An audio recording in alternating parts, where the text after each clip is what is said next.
বর্ষার সময় আমাদের বাড়িতে প্রায় রোজই ইলিশ মাছ রান্না হয়, কেননা আমার মেয়ের খুব পছন্দের এই মাছটা।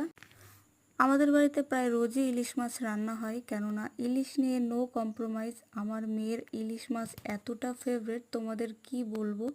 বাড়িতে যেদিন ইলিশ মাছ রান্না হয় ওর খুব ঘন ঘন খিদে পায়, আর তার সাথে যদি হয় সর্ষে ইলিশ তাহলে তার কোনো কথাই নেই। যাই হোক, আজকে আমি করতে চলেছি ইলিশ ভাপা। শুধু ইলিশই নয়, আমার মেয়ের কাতলা মাছটাও খুব ফেভারিট।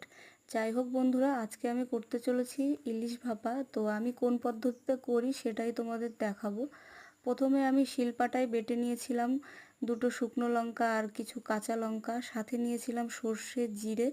এইগুলো দিয়ে ভালো করে আমি বেটে নিয়েছিলাম। তারপর একটু মাছটা হালকা হাতে ম্যারিনেট করে কড়াইতে বসিয়ে একটু জল ঢেলে নিলাম। তারপর কিছুটা সময় ঢাকা দিয়েছিলাম। ঢাকা এই যে খুলে দেওয়ার পরে ওপর থেকে ছড়িয়ে দিলাম কিছু কাঁচা লঙ্কা আর কাঁচা সর্ষের তেল। তো আমার রান্নাটা এই যে কমপ্লিট হয়ে গেছে।